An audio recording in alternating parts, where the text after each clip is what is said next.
Hi, Yinnies. Welcome back to a Yin Yoga podcast. If we haven't met before, my name is Nick Danu. I'm your host. I am a therapeutic yoga teacher, Yin Yoga teacher trainer, and yoga business mentor. So if you are new around here, welcome. If you are a familiar, welcome back.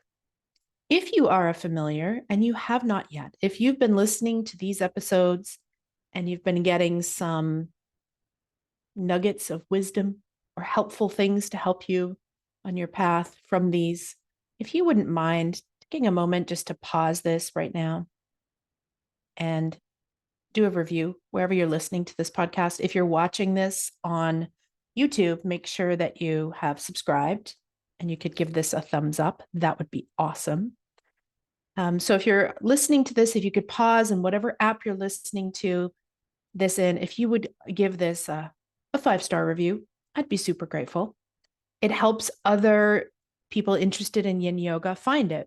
The more sort of ratings and reviews the podcast has, the more likely that Apple or Spotify or wherever you're listening is to show this when people are searching for Yin Yoga podcasts or if they're searching for yoga podcasts. So I'd be really grateful if you'd take a moment to do that right now. Just pause it before you forget. Okay. Thank you. So before we dive into today's episode, just a reminder for those of you that have been here or those of you that are new, that although I have the soul of a mermaid, I also have the mouth of a sailor. So you can expect that there will be adult language in this episode. If you have small people around, grab your headphones now. Okay, friends, before we begin today, I just wanted to share a little bit of feedback that I've gotten from my 60 plus hour therapeutic Yin Yoga teacher training. So this little bit of praise or testimonial is from Dana Hayden. And she says, I had done a brief yin training with you in my 200 hour at Ma. So I used to offer a little snippet in a 200 hour. I don't do that anymore. But this was much more in depth. My knowledge and understanding has grown in so many ways, from knowing the asanas more in depth to yin yoga and trauma, how parts of Chinese medicine relate to yin yoga, how to create and sequence classes for different purposes, etc. I loved the practices and the discussions that followed about how people experience things differently in their bodies. My biggest takeaway was starting to recognize how to sequence classes and looking forward to working on future classes with people that I know to try this out and discuss how the experience was for them. I won't know just by experiencing it in my own body. I would absolutely recommend this training. I had a fabulous experience and would highly recommend it to anybody interested in Yin Yoga. Thank you, Dana. So if you are interested in learning more about my 60 plus, it's at the time of this recording, it's a 60 plus hour therapeutic Yin Yoga training. It could be longer in the future. I have a feeling it will go that way. But for now, it's a 60 plus hour. If you want to know more about that, there's a link in the episode notes to check it out and to get on the wait list. The reason you might want to get on the wait list is because that is who I reach out to first when registration opens. So when registration opens, the first people I let know are the wait list before I put it on social media or anywhere else. And the other reason that you might want to join the wait list is that I give a first 5 people to sign up discount code only to people on the wait list. So for those of you that have been saving and pinching your pennies, that can really help. And the final reason is that I'll send you a bunch of other cool yin stuff on the way. And so until the wait list opens, you'll get these podcast episodes or videos or other cool yin things from me every week or 2 weeks if we're on a bit of a break along the way. So all of those are good reasons to get yourself on the wait list if you're interested in more yin training. Okay, that being said, let us dive into today's episode. Now, today's episode is highly requested. So it wasn't even one I was considering, actually, but it was requested a lot. So here we are. I aim to please whenever possible, except when it's not possible. So today's topic is sequencing in Yin Yoga. So this is a complex thing to talk about verbally or on video, but I'll do my best. First, I want to mention that these are just my opinions, right? Obviously, it's my podcast. The question was pushed to me, so it's obviously my opinion. You may have different opinions and different information. And you know what's really cool about the world is that we can all have different opinions and different information. I think that's pretty cool. So I will say that my framework for sequencing comes from a few different places. Number one, my original teacher training was in the Iyengar Yoga tradition, which does have some different sequencing rules than those of you who were trained in the Vinyasa Ashtanga system. Okay, so there's already some big key differences there. I will just dive into that more coming up. So that's one thing to note. The other thing to note is that when I'm talking about sequencing in Yin, I'm talking about it from a therapeutic lens because I'm a yoga therapist, so I cannot see the world through any other glasses other than therapeutic. And so there might be some things that I say that you hadn't considered because that's sort of the lens that I am seeing this through. And also that when I'm sequencing in Yin, I'm also thinking a lot about the fascia and how it's going to respond as opposed to the muscles. So, in my opinion, as soon as we start sequencing in a yin practice versus a yang practice or a more movement based practice, there's already got to be a switch simply because we're dealing with different tissues and they respond in a different way. Right? So, muscle sort of bounces back pretty quick, pretty easy. Deep fascia, not so much. It's a bit of a slow groan.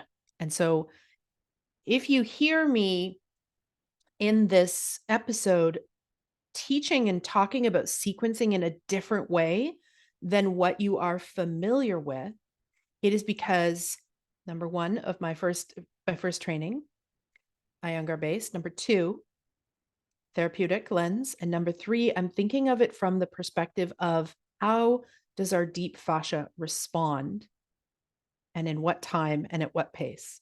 Okay, so I just wanted to mention these three things because I know that somebody, as tends to happen, especially nowadays, sometimes people hear new information and they immediately get defensive of the way that they've been doing things.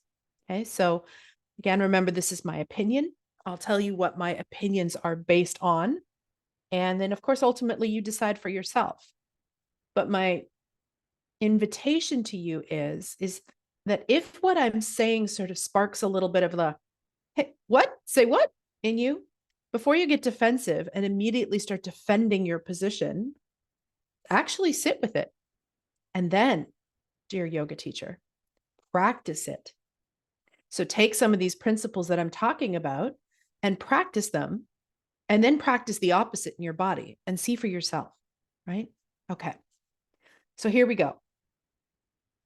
So I've talked in other episodes about how sometimes we are trained, most people are trained in a different style of yoga than Yin for their first teacher training. And so they kind of have those little suitcases, little baggage that they bring with them when they come into their Yin training. And so they just automatically do things the same way they did in their more yang or movement-based form of yoga.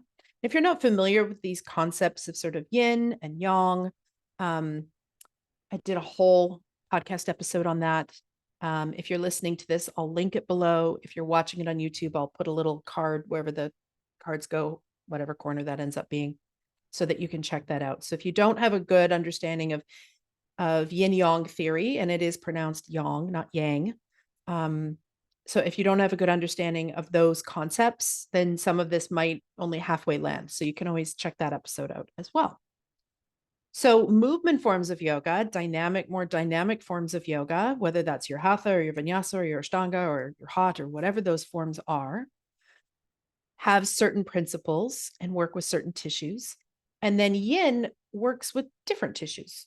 So yin, of course, we're addressing our muscles as well, because we cannot separate our fascia from our muscles unless we're dead and somebody's cutting us open with a scalpel, right? So these are connected. These are interconnected. Our muscles and our fascia are not separate. In fact, every muscle, every compartment of muscle, every segment of muscle, every little tiny piece of a muscle is also wrapped in fascia. Okay, so please know, dear ones, when I simplify this, I'm not pretending that I think that muscle and fascia are separable. They're not. You cannot separate them. They are inherently interwoven and interconnected.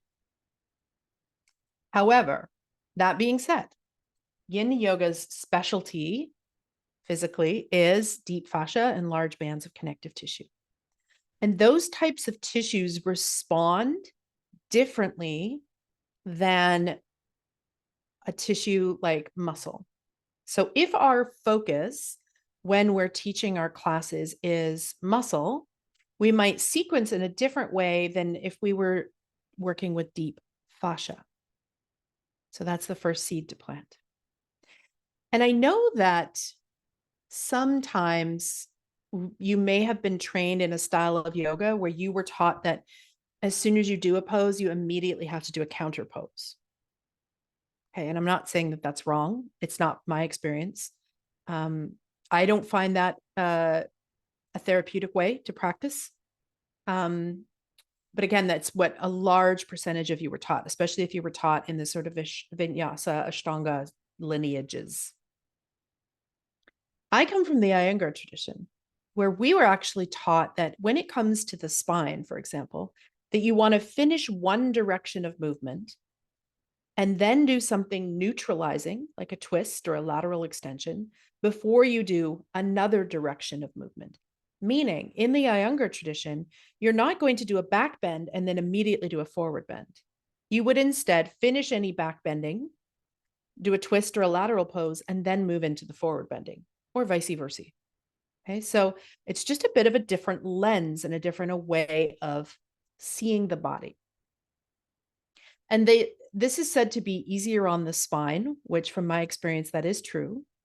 But especially when we're dealing with deep fascia, it is definitely easier on the deep fascia. So just understand that when I'm talking about not counterposing, that's what I'm talking about. It's not that I don't believe we can do a counterpose. But what I am going to say is we don't do a pose, counterpose, pose, counterpose, pose, counterpose. Or at least that's not how I practice yin. It's not how I teach my students. It's not how I train my teachers. So, for example, if you've just done a back bend in yin, one of the areas of your body that's going to be notably affected by this is your thoracolumbar fascia, which is the fascia of your low back. And this is really, really dense, sturdy tissue and fascia. So it doesn't move quickly, it doesn't yield quickly, and it also doesn't sort of bounce back quickly. It's a slow moving sort of groany experience. So in my opinion, it is wiser than if you were sequencing and you had a back bend that you wanted to do in a forward bend to do it in the way that I just described. Do your back bending shapes together, do something neutralizing like a twist or a lateral extension or both, or even just getting them up seated, doing other body parts, maybe doing something for their hips before you move directly into a forward fold. And I know that some of you, that little mind blown emoji, pew, pew, is happening right now because you've only ever taught and you've only ever experienced pose, opposite counterpose, pose, opposite counterpose. So again, if you're feeling a little bit challenged by this new information, I would encourage you to explore it in your body and decide for yourself. The other thing I mentioned is that we have to treat Yin Yoga a little differently than we do our Yang Yoga practices. So if your first training was an Ashtanga or a Vinyasa system, or a system where they taught that you pose and counterpose immediately, that might be totally valid for that quick moving, warming, heating, flowing type of a system. That might make sense. But in a system of yoga where we are still and we're there for a long time, and we're doing long holds, then that's a whole other animal. We're dealing with different tissues. We're dealing more with the bones. We're dealing with the connective tissue. And so allowing space and time for that to start to feel normal again is crucial before you take another shape.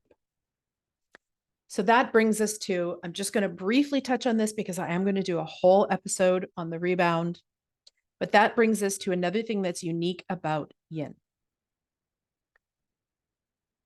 And one of the things that's unique about yin is this rebound effect.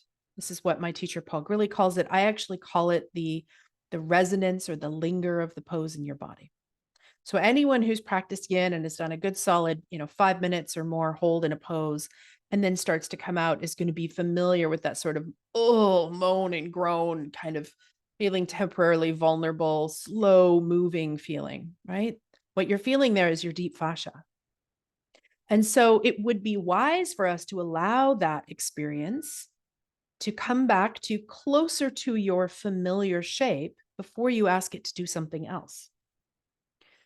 So for example, when we were talking about the thoracolumbar fascia, which is that, again, that densely fasciated area in your low back, when we're talking about that area is not going to bounce back from a 5-minute back bend enough that you can now do immediately a 5-minute forward bend.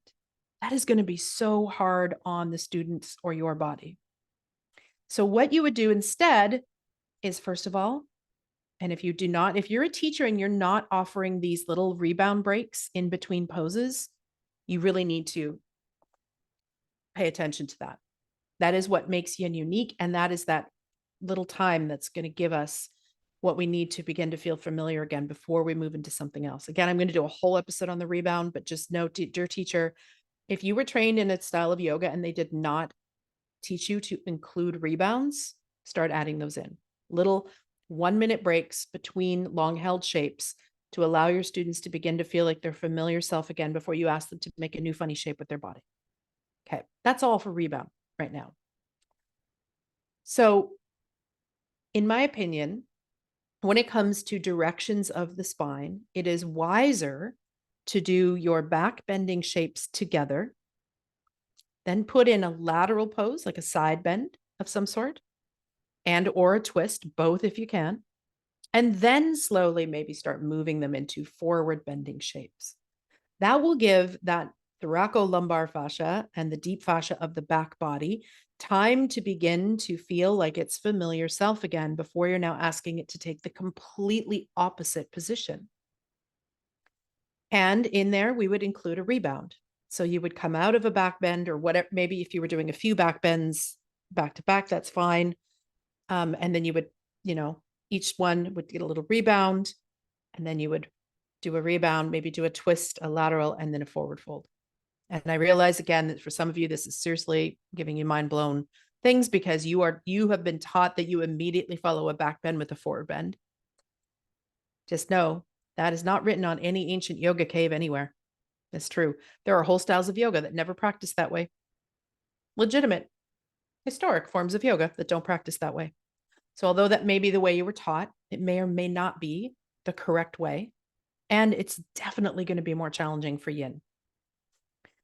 So for sequencing, that is one thing that I recommend that is quite different, perhaps, than what a lot of teachers have explored, is that we want to finish one direction of the spine first, do something neutralizing, twist, a lateral extension, and then we do the other direction of the spine. That will make it easier on you. When I studied with Paul, he did do this one class usually during our things, so just so that we could feel what it felt like. And I think they called it the paperclip. So if you've never taken a paperclip and kind of bent it out of its shape and back in again several times, it'll break eventually. So he would call this the paperclip series. And the reason that he wanted us to experience this is so that we had a felt experience in our body of what does it feel like to move right from a back bend and that deep fascia to a forward bend. And so he would get us to do a back bend, then a forward bend, a back bend, then a forward bend, a back bend, and then a forward bend. And man, is it a groaner. It is such a groaner, especially without a twist or a lateral extension in between. So not only is it more challenging for the student physically, you're also not going to get as deep either way when you're doing that because the fascia hasn't come back to neutral yet. And we want to be starting our forward bending and our backward bending, in my opinion, ideally from a place of neutral. So again, I'm sure I've pushed a few buttons. I'm sure I'm going to get some blowback about this. But when we're talking about counterposing, again, I'm not saying we don't counterpose. I'm not saying we do a whole class of back bends and we never do a twist or a lateral or a forward bend. I do not think that is wise. What I'm saying is we finish our back bending action, then we do some neutralizing, then we move into our forward folding or vice versa. It doesn't have to be backward bending and then forward. It could be the other way around. If you wanted to start with forward folds, maybe you finish your forward foldings, direction movements, you do a lateral and a twist, and then you move into some back bending, whichever way. But giving yourself an opportunity to do the same direction of the spine, if there's going to be more than one of that shape, is so much easier on the deep fascia of your body, giving your body the time to neutralize in a twist or a lateral extension, and then moving into the opposite action. It's easier on the deep fascia of your body that way. Now, if you were doing a sequence where you were only doing one back bend and one forward bend action, that's super easy. Then again, you just put a twist or a lateral pose in between. And you, of course, allow for rebounds because remember, if we're teaching yin, we need to include rebound time, that minute for the student to just be and feel and, come back to their familiar self again before you're asking them to do something else. Sometimes those rebounds might be quite still. Sometimes those rebounds for some students are a little wiggly. I leave that up to the student to decide. They know better than you what they need in that time. I just cue, here are some options for the rebound. Please take whatever your body just asked you to do is the right answer. So I try not to be too prescriptive with rebound time because I want the student to drop in and to feel what it is that they need and do what their body is asking because it might be different than your own experience, right? We're not all the same. So that's a little bit about sequencing as far as like one way that I see sequencing differently. Again, I'm coming at this from formerly Iyengar trained therapeutic yoga teacher and also considering the deep fascia of the body. So say it one more time. Rather than, in my opinion, back bend right into forward bend, I would always place a twist or a lateral extension or both if you've got the time to kind of neutralize the spine a little bit to allow that deep fascia of the body to come back to its more familiar home before I move in the opposite direction of the spine. And I will also allow for rebound time in between those shapes, a minute or so for students to just be, to feel, whether that's moving on their own, wiggling or stillness, to allow themselves to come back to their familiar shape before I do something else. So I just wanted to address that part of it because one of the people that requested this episode, hi Janice, if you're listening, who has taken my teacher training, requested this. And I think that this may or may not have been one of the reasons that she requested it because I do look at this through a bit of a different lens. So that's just one little nugget that I wanted to share with you on sequencing. But sequencing in general, and at the time of this recording, there will have been another episode previous to whether or not you need to theme your yoga classes, because that was something that came up. So that one will come out before this one. And again, I'll link it below or put a card or whatever on YouTube so that you can check that one out. So I won't talk about theming when it comes to sequencing in this episode because I just did a whole episode on that. But what I do want to mention is that with your sequencing, you could theme or you could not theme, and that's up to you. And if you want to know more about to theme or not to theme, again, you can check that episode out. But when it comes to sequencing, that's really my only kind of, I hate to use the word rule because I don't really believe in rules per se. I believe rules are meant to be examined. with critical thinking, and then we decide for ourselves. But that's my only kind of, I guess, if you could say, rule or guideline that I'm pretty strict at following in my own classes. So I'm not going to have people move directly from a forward fold into a back bend or vice versa.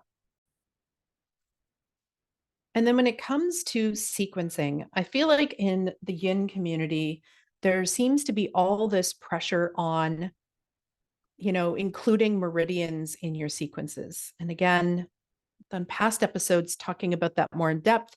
I'm not going to go into that a ton, other than to say, dear yoga teacher, if you never, ever, ever, ever sequence your Yin class with meridian theory, that is A-OK. In fact, I don't think any of the sequences that I ever did with Paul in all of my training were explicitly meridian-based sequences. Funny that. So I've mentioned in other episodes that unless you've got a lot of Chinese medicine study, you really shouldn't be including meridian theory in your sequences. But there's all kinds of ways that you can decide how to sequence. You can sequence based on just what I call your general feel good, fix them up, get them out the door sequence. Okay. So this is kind of my class recipe. I like to have some sort of forward bending action. That could be even as simple as child's pose or hugging their knees into their chest. Some sort of a twist, a lateral extension, some sort of a back bend. I like to address the neck and the shoulders because there's so much tension for anyone who works at a desk in this neck and shoulder area. And I like to get into the hip flexors and their hip butt IT band zone. That is my recipe for creating a class that most people will enjoy and that most people's bodies really need. So that is, my friends, how I sequence my classes. I use that recipe. And then which poses I put in depend on many things. The day, the time, the students in front of me, any injuries they may have, et cetera, et cetera. So I feel like sometimes, especially new teachers, don't like that answer because they're looking for this hard and fast structure to slip their sequence into. And this is because a lot of us, myself included, when I first graduated, feel like our first teacher training, there was this big hole when it came to sequencing. That's not uncommon. So if you feel that way, if you're a newer teacher and you're like, oh my God, I have no idea how to sequence. But what I'm giving you there is a recipe that you can get started with in your classes that will be typically a crowd pleaser. Because you can create the fanciest, most impressive, fancy sequence of your life. But if people are still leaving with the same discomfort and aches and pains that they walked in with, maybe not so important. So rather than get super fixated on fancy sequences, especially if you're a new teacher, start simple. Do all of the directions of the spine, which includes back bend, twist or lateral pose, forward fold. Make sure those are in there. If you can get all the directions of the spine in, and then you can add some things for their neck and shoulders. And if you're going, wait, neck and shoulders, my training didn't include anything for their neck and shoulders. My apologies about that. There are upper body things in Yin, and I guess not every teacher includes those, but there are. So you can do a little something for their neck, shoulder, upper back area. That's always a crowd pleaser. If you can make sure you get their hip butt IT band zone in, and you can make sure that you get their hip flexors. So dragons, some version of a dragon, whether that's kneeling or laying on your back, doing baby dragon, some version of those, always, again, always a crowd pleaser. So if you are a new teacher and you are stressed out by sequencing, I just gave you a formula. If you can write that out, it doesn't have to be in that order, but make sure there's a back bend, make sure there's a twist and a lateral extension, make sure there's a forward fold, make sure you get their neck and shoulders area done and their hip butt IT band and hip flexors. Write out that little recipe. Again, and my advice would be to make sure that there is a twist or a lateral pose between that forward bend and back bend. Then you've already got a brilliant sequence that's really going to create happy campers. If you can help people relieve chronic discomfort and pain from when they came in to when they came out, you're going to have happy students. So when you're a new teacher, please don't look around at all of the teachers who've been teaching for 10, 20 years and think, oh my God, I need to be able to sequence like that. First of all, you don't ever have to be able to sequence with a big theme and make it all, fancy and poetic. You don't ever have to do that. May not even be relevant. I feel like sometimes, and I addressed this in the last episode when it came to theming or not theming. I feel sometimes like as teachers, we do that actually for us. Our students really don't give a shit. They don't give a shit about the theme of your class. They really don't. Now, if you're teaching exclusively teachers, there might be a bit more of that, or if you teach a lot of teachers. But for the most part, the general public wants to leave that class feeling better when they leave than when they came in. So please cut yourself some slack and just keep it simple. Focus on, rather than meridians and all of this other stuff, push that aside. If you haven't done a lot of in-depth study in Chinese medicine, you're probably not going to do that skillfully anyways. So rather focus on what is the intended area of this shape and what are other shapes that I could offer that I could give to someone if they've got an injury or an issue. So for example, here's a really common one, sleeping swan. Not everybody can do that pose because if they've got the pressure on their knee, or they're just so tight in their hip structure, whether that's bones or muscle, we don't know always, that their butt's like way up in the air, and yet they're in a hurry to like get their elbows on the floor, but like their booty's way up. That's not a great pose for them. So in that case, you could encourage them to flip on their back and take what is sometimes called figure four, sometimes called, reclined swan. I've known it as keyhole, whatever name you want to call it. Where if you're laying on your back and your feet are on the floor and knees bent, you cross your right ankle over your left thigh, for example, or you could tighten that cross up, put your knee over your knee, and then you bring your legs closer to you until you feel a stretch, whether that's using props or your hands. So when you're creating a sequence, it's always a good idea to have little notes to yourself about, okay, if someone can't do this, how can I make these more accessible? So I would rather see teachers teaching really simple, clear sequences, but that have a ton of adaptability for different bodies and prop usages for different bodies and options for people who have injuries or just don't get much out of that pose. That's where you should focus your attention, dear teacher. Making the practice accessible and adaptable to the people in the room is way more important than all of this fancy sequencing stuff. So, a simple sequence, well thought out, with plenty of time in there for rebounds, and then making sure that for each pose, you take a look at it and go, okay, what other pose could I give in place of that if somebody can't do this one, or if it's just not a good fit for their body? Right? So if you have that already in your sequence, then when it comes up live in front of you in the room, you're not going to panic going, oh crap, they can't do that. What am I going to give them? So create your sequence, then go and put little notes. What else could you give them? So for example, there was my example, swan. Maybe sleeping swan isn't available for their knee. So maybe you do some kind of reclined hip opener, right? Another example is not everybody can do dragon. Again, with knee stuff, people can't kneel. But what they might be able to do is lay on their back and put a block or a bolster under their sacrum and hug one knee in while extending the other leg out straight, which is called baby dragon. Sometimes some people call it lazy dragon. So it's exactly the same pose, just flipped on its back. So there's no pressure on their knee. So that might be something that you want to add in there as well. So what's more important when you're sequencing is, are you keeping track of the key directions of the spine?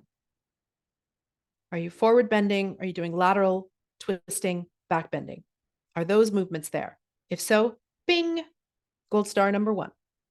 Are you doing something maybe for their neck and shoulder and upper back zone, those tight spots? There's a little bonus, little extra sprinkles there for that one. And are you doing something for their hip butt IT band zone and their hip flexor zone? Those are great to add in as well. If you've got all of that in a sequence, and then you go through and you make some options for people that can't do them, So if they can't do this pose, I'd give them this instead so that you feel prepared when it shows up in the room, because it's going to show up in the room. Then that's awesome. Then you're prepared, right? You've got your sequence, you've got some alternative shapes that you could do. Another thing you want to really think about is prop usage. How can you make them more comfortable while they are in those shapes? That's super important. And if you're not really well versed in prop usage, again, my apologies if that was not gone over in your yin training or your previous training. I go over it ridiculously in my training, but you can also just get creative and play. So anytime a body part can't reach the floor, you can put a block, a blanket, or a bolster underneath that body part to bring the floor up to it. Anytime hands are struggling to reach an area of the body, you can use a strap to increase that reach. Now, that being said, I'm not talking about using a strap in a forward fold. I don't actually like that in yin at all. It's a sidebar, but I just mean, for example, maybe somebody's doing a figure 4 version of a stretch for their hip and butt area because they've got knee issues. But when they reach to hold on to the back of their leg, they're really straining kind of their neck and shoulders, and they're sort of lifting their head up off the ground a little bit. But yet when they bring the bottom foot back to a block or the floor, they're not feeling it, then looping a strap around the back of their leg is the perfect in-between solution. And again, if you don't know a lot of prop hacks, there's a few ways that you can start to learn those. One is take another training where people actually teach you how to use props. Or two, or both together, is to actually start exploring this in your own practice. So one of the other reasons that teachers really struggle with sequencing is because they don't actually have a home practice. They're relying on videos by other teachers to do their practice, or going to a studio, again, led by another teacher for their practice. And if that's what you're doing, and then you come home and you're trying to plan your sequence for your classes, it's no wonder that you're struggling, because you are not practicing on your own at home by yourself. And dear yoga teacher, I've said this before, I'll say it again. Here's your loving smackdown. You need to have a home practice. If you are going to be a teacher, you need to have a home practice. Now, I'm not saying you can't go to a yoga class and be led once in a while. It's lovely once in a while to like try to turn off the teacher brain and go and have some other teacher that you love and adore guide you through a practice. That's a wonderful treat. But think of that like dessert. And the home practice for yourself is what you do every day or every second day or however often you're going to practice. Doesn't have to be long practices, doesn't have to be daily. I'm not going to do that whole yoga every damn day hashtag. But whatever your practice time is, that it's a time for you to play with your body and with these sequences. So one of the best ways to know whether or not a sequence feels good, to actually practice the sequence. So create some sequences for yourself, play with them, explore them in your own practice, make edits where needed. Go, oh, you know what? Actually, it would be better if this pose was up here and this pose was down here, or you get the idea. There is no shortcuts to becoming confident and accomplished with sequencing. I'm sorry. I'm going to say that again in a different way. There is no magic, I feel confident sequencing pill. That comes from practice. Practice doing your sequencing and practice with your own body. Practicing those sequences, then you have a deep understanding of what they feel like in your body. And then you just add in alternative poses and prop variations for those people that don't have your body. But if you're just writing out a sequence on paper and you're never practicing it, how do you know how it feels? How do you know how it's going to feel for your students? So take a few minutes whenever you've got some time and just start writing down some sequences. Then start practicing them with your own body, seeing how that feels. Afterwards, take a few moments after the practice to journal and reflect. Did I like this sequence? How did I feel? What was missing? Maybe what could I have used more of? What could I have used less of? Could I have rearranged the order of those poses? Would that have felt better? So it's like a little science experiment. This is where you start. So I gave you what I wish that I had when I finished my teacher training. Nobody gave me that little recipe that I just gave you about the directions of the spine, neck and shoulders, hips and butt and IT band. Nobody gave me that. So I was literally throwing spaghetti at the wall, trying to figure out how I should sequence. And I would watch a video of other yoga teachers and I would kind of write down their sequence, and then I would practice the sequence in my body, and then I would take things out and add things in. And that's how I learned to sequence. Nobody gave me a magic pill. There was no easy, quick answer. I had to actually invest the time. I know, I'm sorry, to get confident and comfortable sequencing. So when I graduated my first teacher training, because no one gave me a formula, no one gave me a recipe, I was just sort of left out there in the wilderness by myself to figure this out.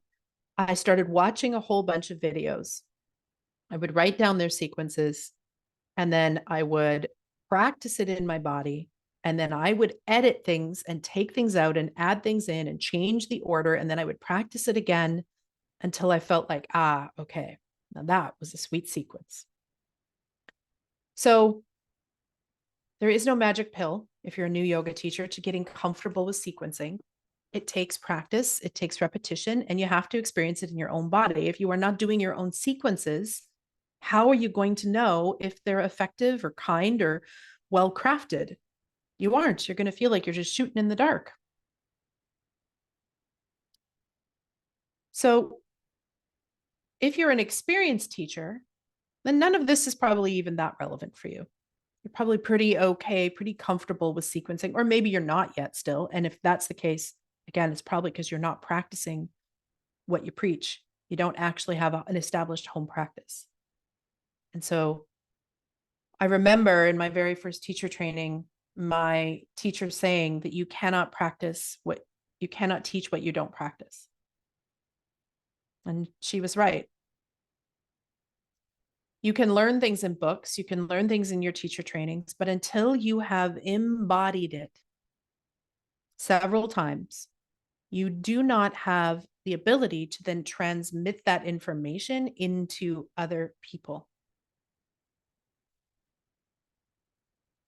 And if you do try to jump ahead of that, if you try to just write a sequence out, you don't practice it, and then you take it and you teach it, you're not going to feel confident with it, number one. So here comes that imposter syndrome word again. You're not going to feel confident with your sequences if you haven't practiced your sequences. Confidence comes from taking action.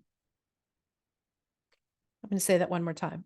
Confidence comes from taking action, not from thinking. Confidence comes from doing, not thinking. Thinking just makes us less confident because we get stuck in that little wheel of, oh, but I don't know, and what if, and what are they doing, and what are they doing, and Get out of that. Write down a simple sequence. Get on your mat. Practice, practice, practice it. Practice it the first time. Go, what did I like about that? What didn't I like about that? What felt like it was missing? What could I use more of? What could I use less of? Tweak it. Practice it again. Tweak it. Practice it again. When you feel like it's a solid sequence, go through and add alternative poses, variations, prop usage. So that when you take that sequence into a classroom, if somebody shows up and they can't do that because their knee hurts, you're like, aha, ha, ha, I have plan B for you written down right here. I know of something else that you can do to access that same area. It's best to do that research before you show up, especially when you're a new teacher. You'll feel more confident if you've got some plan Bs, plan A, plan Bs in there. Then you'll feel more comfortable teaching. So this is probably a pretty brief episode, but I'll just synopsis it now. In summary, dear yoga teacher, if you are struggling with your sequencing, It is because no one gave you a formula or a plan or a recipe card. I will give you one right now because I want you to save all of the time of blood, sweat, and tears that I had to put into sequencing. If you include a forward bending action, a twist, a lateral, so a side bend, a back bending action, those are crucial. Then, if you really want to make them happy, let's do something for their neck and shoulder area where there's all this tension. Get their hip butt IT band zone in there and get something for their hip flexors. If you follow this basic recipe and you just add and insert and change and swap out the poses and change the order, again, the order that I'm recommending is do not do a back bend right into a forward bend or a forward bend right into a back bend, to break those up with something lateral or a twist. But if you can take that basic formula or that basic recipe and then just change the order and add in different poses, so if you do one back bend per class, I mean, there's so many in yin that you could choose from. Then you want to practice it. Okay, so take the recipe card, fill in some poses, practice it, tweak what didn't work for you, and then add alternative shapes and poses and prop hints that you could offer. Now, when you have that, you're going to feel much more confident going into your class and teaching that sequence, because not only do you have a formula to get you started, you've practiced it in your own body. So again, remember, confidence comes from doing, not from thinking. So you've got that embodied sense of confidence going, I have done this sequence. I know how good it feels. And you've got your little things written down for people who are maybe not able to do that shape because of injuries, or maybe it just doesn't work well for their body. And maybe some prop variations. Now you're going to feel awesome walking into that class with that sequence. So I think that's all for sequencing. I hate to say it because I know it's not a popular opinion, but dear teacher, if you are struggling with sequencing, stop looking outside of you at what all the other teachers are doing and take that little cheat sheet formula I just gave you and start creating sequences and practice. You cannot teach what you do not practice. You must have a home practice in order to be able to skillfully guide people in a yoga class. There is just no way around that. Otherwise, all of your sequences won't quite land. They won't quite be what people need, and you won't know why because you haven't experienced it yourself first. Okay.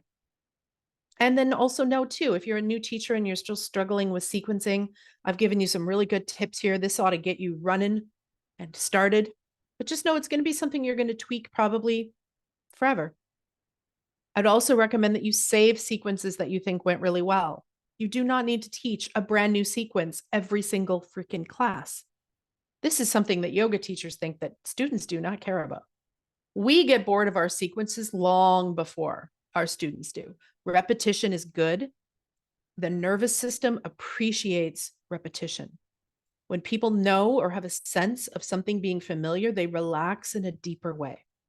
Okay, so also keep that in mind when you're sequencing. Doesn't have to be a brand new fancy sequence all the time.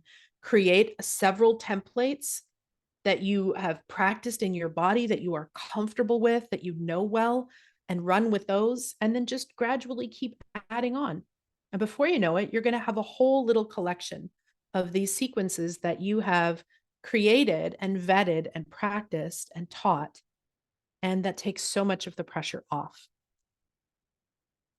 Okay, I hope that you found this helpful. For those of you that are struggling with sequencing, again, I remember at the beginning, I said this might ruffle a few feathers with this whole pose counter pose thing. But again, rather than just get all uppity about it and want to get in the chat and start adding your comments, stop first and practice it. Practice the difference in a yin way, not in a hatha way, not in a vinyasa way. I'm not talking about that. This is a yin podcast, y'all.